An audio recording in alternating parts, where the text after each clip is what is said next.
أعوذ بالله من الشيطان الرجيم.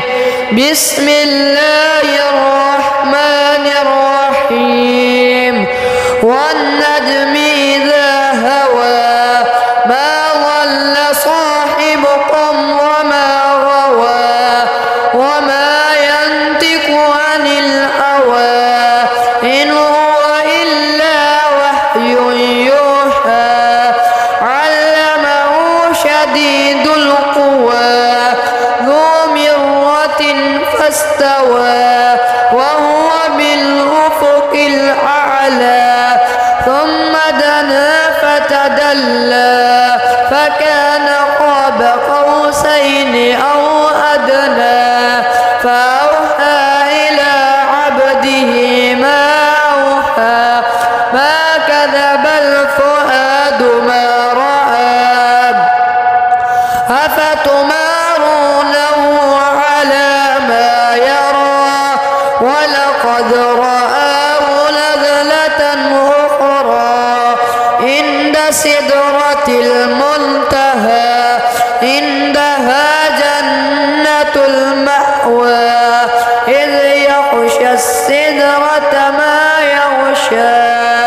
ما زاغ البصر وما طغى.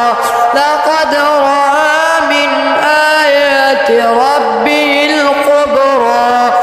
أفرأيتم اللات والعزى ومناة الثالثة الأخرى.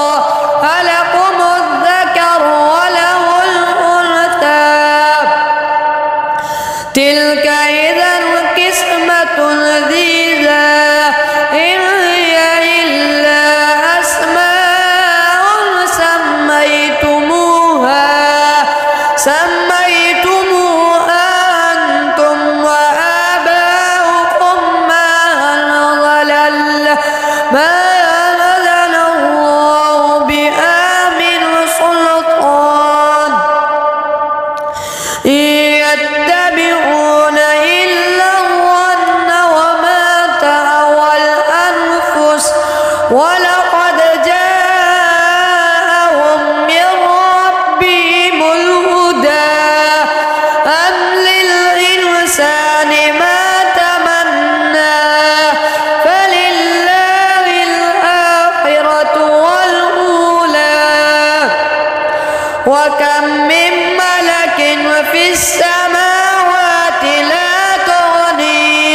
لا تغني شفاعتهم شيئا إلا من بعد أن يأذن الله لمن يشاء ويرضى. إن الذين لا يؤمنون بالآخرة ليسمون الملائكة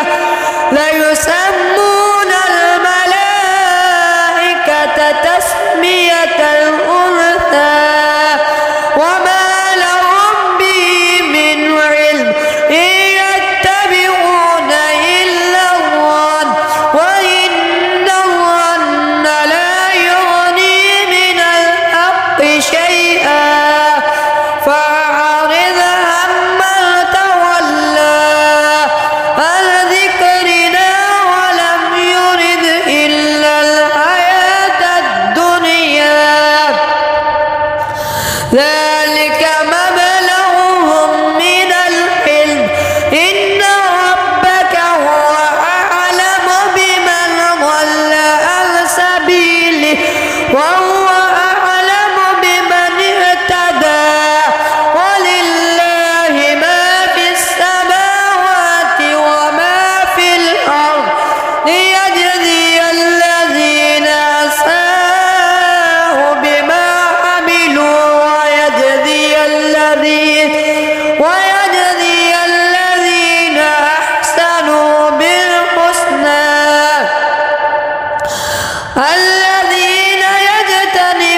هو أعلم بكم إذ أنشأكم من الأرض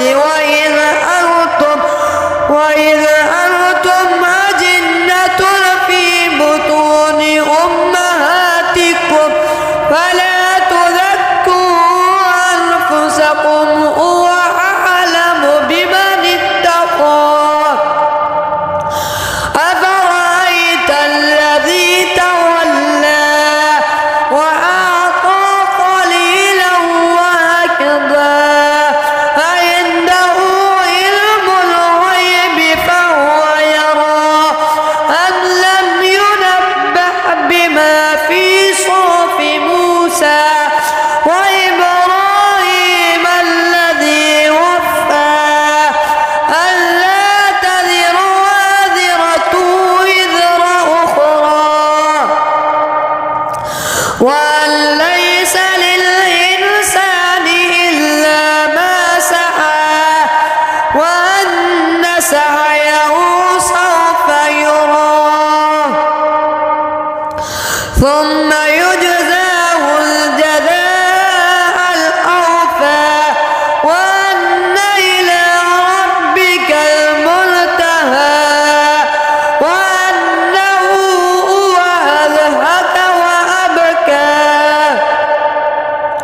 وأنه هو أمات وأحيا وأنه خلق الزوجين الذكر والأنثى من نطفة إذا تمنى وأن عليه النشأة الأخرى وأنه هو أغنى وأقنى وأنه هو رب الشعرى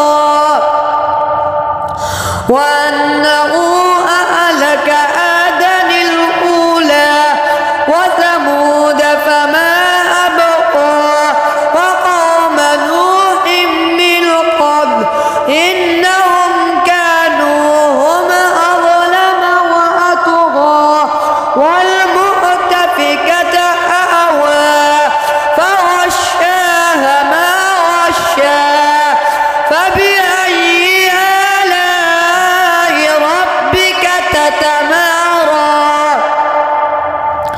هذا نذير من النذر الأولى أزفت الآزفة ليس لها من دون الله كاشفة أفمن هذا الحديث تعجبون وتضحكون ولا تبكون